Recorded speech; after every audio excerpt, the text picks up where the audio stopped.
नमस्कार विद्यार्थी मित्रांनो, आज आपण इयत्ता 6वी विषय सामान्य विज्ञान यामधील पाठ क्रमांक 13 ध्वनी या पाठाचा संपूर्ण स्वाध्याय पाहणार आहोत। बघूया पहिला प्रश्न। प्रश्न क्रमांक 1, रिकाम्या जागी योग्य शब्द निवडा। पहिली रिकामी जागा, ध्वनीचे प्रसारण टिंबटिंब मधून होत नाही। उत्तर आहेत या प्रकारे, निर्वात पोकळीमधून होत नाही। दुसरी रिकामी जागा, ध्वनी प्रदूषण ही एक टिंबटिंब समस्या आहे, सामाजिक। तिसरं, कानाला नकोशा वाटणाऱ्या आवाजाला गोंगाट म्हणतात। पुढची रिकामी जागा, गोंगाटाचा टिंबटिंबवर वाईट परिणाम होतो। उत्तर आहे ऐकण्यावर।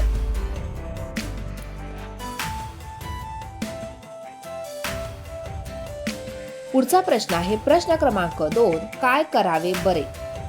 पहिला प्रश्न, मोटरसायकलचा सायलेन्सर बिघडला असेल तर। उत्तर आहे या प्रकारे, बिघडलेला सायलेन्सर ताबडतोब दुरुस्त करून घ्यावा। जोपर्यंत तो ठीक दुरुस्त करून होत नाही तोपर्यंत मोटरसायकल चालवू नये। परिसरातील कारखान्याचा सततच मोठ्याने आवाज येत असेल तर अगोदर त्यांना तसे कळवणे आवश्यक आहे। काही समस्या उद्भवली असेल तर त्याचे उपाय करावे लागतील। तसेच नजीकच्या पोलीस स्टेशनमध्येही तक्रार करता येईल। पुढचा प्रश्न आहे प्रश्न क्रमांक 3, पुढील प्रश्नांची उत्तरे तुमच्या शब्दात लिहा।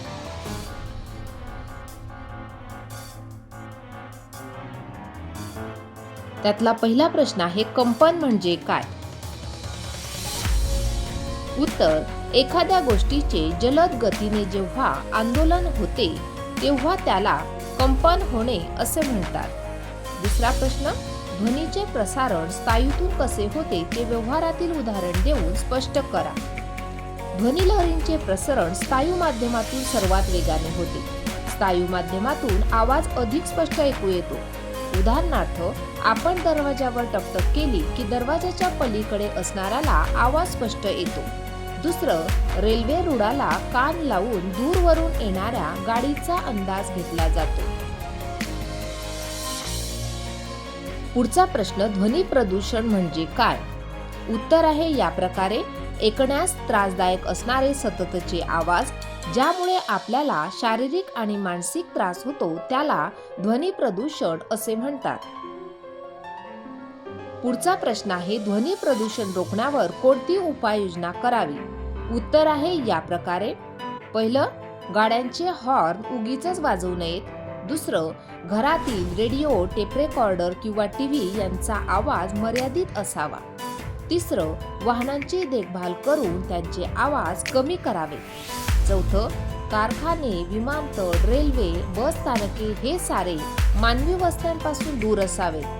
पाचवं, जेथे जेथे अनावश्यक आवाज असतो त्यावर नियंत्रण आणावे।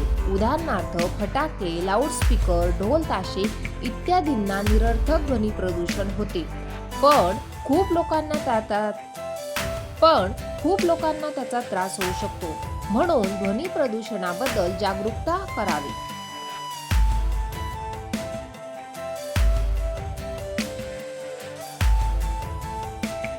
क्रमांक 4, तक्ता पूर्ण करा।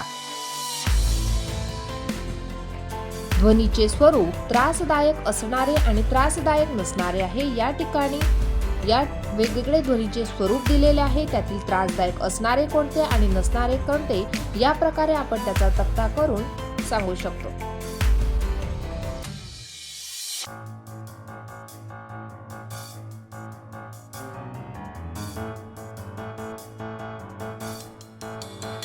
अशा प्रकारे आज आपण पाठ क्रमांक 13 ध्वनी या पाठाचा संपूर्ण स्वाध्याय पाहिला। आजचा व्हिडिओ कसा वाटला ते नक्की कमेंट करून कळवा आणि व्हिडिओला लाईक, शेअर आणि सबस्क्राईब करायला विसरू नका।